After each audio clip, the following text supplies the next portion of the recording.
بسم اللہ الرحمن الرحیم۔ مسلمان اپنے دین کے معاملے کے اندر بہت حساس ہے، اور یہ اس کے دین اسلام کا تقاضا بھی ہے، اس کا مذہبی شناخت اور اس کی مذہبی تشخص کا بھی تقاضا یہی ہے کہ مسلمان اپنے دین کے معاملے کے اندر انتہائی حساس رہے۔ اور یہ ضروری بھی ہے کہ ایک ہے نام کا مسلمان، مردم شماری کا مسلمان، اور ایک ہے اصل مسلمانی۔ اصل مسلمانی کا تقاضا یہ ہے کہ مسلمان اپنے دین اور اسلام کے معاملے کے اندر، عقیدے کے اندر انتہائی حساس ہے۔ اللہ تعالیٰ نے قرآن مجید کے اندر سورہ بقرہ میں ارشاد فرمایا کہ یا ایھا الذین آمنوا ادخلوا فی السلم کافہ، کہ ایمان والو پورے کے پورے اسلام میں داخل ہو جاؤ۔ حالانکہ حکم ایمان والوں کو ہے، اور ایمان والوں کو حکم دیا جا رہا ہے کہ اسلام میں پورے کے پورے داخل ہو جاؤ، اور ساتھ ہی کہا جا رہا ہے وَلَا تَتَّبِعُوا خُطُوَاتِ الشَّيْطَانِ إِنَّهُ لَكُمْ عَدُوٌّ مُّبِينٌ، شیطان کے نقش قدم پر نہ چلنا، کیونکہ وہ تمہارا کھلا دشمن ہے۔ ایمان والوں کو اسلام میں مکمل داخل ہونے کا حکم دیا جا رہا ہے۔ اسی طرح دوسری آیت بھی آئی وَالَّذِينَ آمَنُوا آمِنُوا بِاللَّهِ، ایمان والو اللہ پر ایمان لے آؤ۔ تو اس کا مطلب ہی کیا ہے؟ ظاہر اس کا اس آیت کا، سورہ بقرہ کی اس آیت کا ایک شان نزول اور پس منظر ہے، وہ یہ کہ حضرت عبداللہ ابن سلام رضی اللہ عنہ علماء یہود میں سے تھے۔ اسلام قبول کیا، اس کے بعد انہوں نے سوچا کہ میں چونکہ یہودی تھا تو اس یہودیوں کے مذہب کے اندر ہفتے کے دن کی عظمت تھی، جس طرح ہمارے ہاں جمعے کے دن کی ہے، اور اونٹ کا گوشت ان کے یہاں ممنوع تھا۔ اسلام کے اندر ہفتے کے دن کی کوئی بے تعظیمی تو واجب نہیں ہے کہ اس کا بے تعظیمی کی جائے، اسی طرح اونٹ کا گوشت کھانا بھی واجب نہیں ہے۔ تو میں اگر ہفتے کے دن کی تعظیم کر لیا کروں اور اون کا گوشت ہفتے کے دن نہ کھاؤں، چھوڑ دوں، تو زیادہ سے زیادہ یہ ہوگا کہ دین محمدی پر تو عمل ہے ہی، یہودی مذہب پر بھی عمل ہو جائے گا۔ اس پر اللہ تعالیٰ نے یہ آیت نازل فرمائی کہ ایمان والو اسلام میں پورے کے پورے داخل ہو جاؤ اور شیطان کے نقش قدم پر نہ چلو۔ اس سے اللہ تعالیٰ نے حضرت عبداللہ ابن سلام، جو یہودیوں کے بڑے علماء میں سے تھے، اسلام لے آئے، ان کے اس خیال کی تردید فرما دی اور کہا کہ دین اسلام کی مکمل پیروی ہے، اور جب دین اسلام کی پیروی ہے تو دین اسلام کی مذہبی شناخت اور تشخص کا یہ تقاضا ہے کہ دین اسلام کے ساتھ ساتھ ان تمام نظریات اور اعمال سے بھی برات ضروری ہو جو اسلام کی تعلیمات سے الگ ہوں، ان کے خلاف ہوں۔ اب غور کیجئے، اللہ تعالیٰ نے دین اسلام کے ساتھ ساتھ دیگر ادیان کی ذرا بھی پیروی اور رعایت گوارا نہیں فرمائی۔ لہذا اس صورت کے اندر یہ جو ہمارا اس وقت 25 دسمبر کا دن آ رہا ہے، جس کو عیسائیوں کا مذہبی تہوار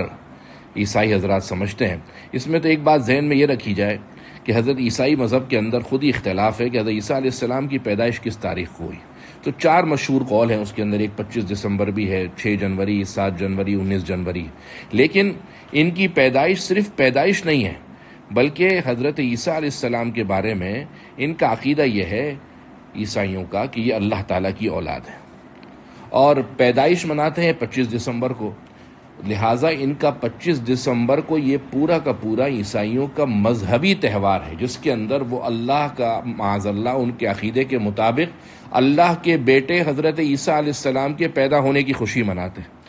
اور مسلمانوں کا عقیدہ اس حوالے سے کیا ہے؟ اللہ کے بیٹا بنانے کے حوالے سے کہ اللہ کی کوئی اولاد نہیں، لم یلد ولم یولد، سورہ اخلاص کی آیت سے صاف ثابت ہے۔ اور اسی طریقے سے جن لوگوں نے اللہ کے ساتھ بیٹا بنایا ہے، ان کے بارے میں سورہ مریم میں اللہ کا ارشاد ہے وَقَالُوا اتَّخَذَ الرَّحْمَٰنُ وَلَدًا لَقَدْ جِئْتُمْ شَيْئًا إِدًّا، کہ یہ لوگ کہتے ہیں کہ اللہ کی کوئی اولاد ہے۔ ایسی بات کہنے والوں، حقیقت یہ کہ تم نے بڑی عجیب اور سنگین حرکت کری ہے۔ تَكَادُ السَّمَاوَاتُ يَتَفَطَّرْنَ مِنْهُ، تمہارا یہ کہنا کہ عیسیٰ علیہ السلام اللہ کی اولاد ہے قریب ہے کہ اس وجہ سے آسمان پھٹ جائے،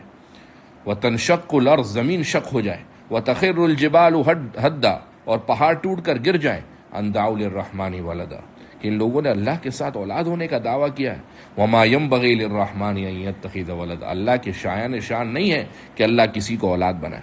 اسی طریقے سے بخاری کی حدیث ہے کہ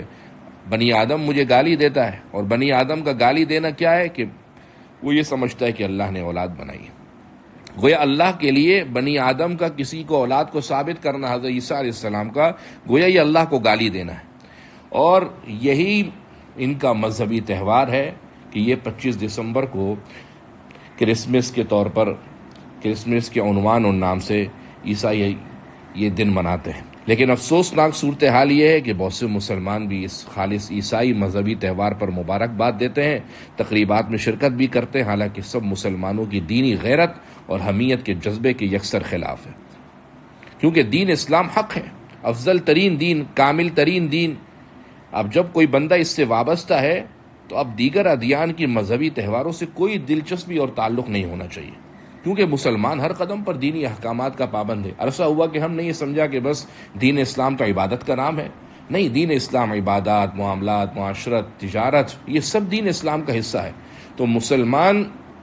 اپنے دین اور اسلام کے مذہب کے معاملے میں حساس ہے، لہٰذا وہ یہ جو 25 دسمبر کو میری کرسمس کے نام سے ایک تہوار عیسائی مناتے ہیں، ان کے اندر شرکت کرنا کسی بھی حوالے سے، ان کے پروگرامات کے اندر جانا، مبارکباد دینا، یہ سب چیزیں شرعاً جائز نہیں ہیں۔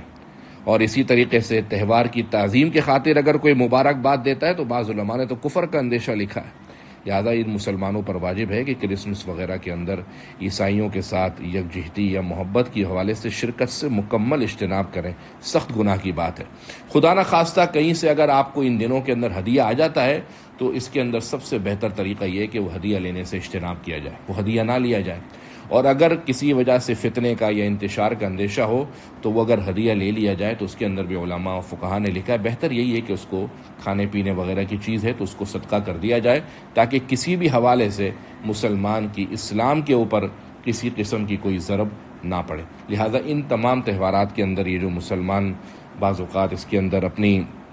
جہالت کی وجہ سے یا بات کو سمجھتے نہیں ہیں اور شرکت کر لیتے ہیں، یہ ساری باتیں شرعاً غلط ہے اور ناجائز ہے۔ اللہ تعالی ہم سب کو اس سے بچنے کی توفیق نصیب فرمائے۔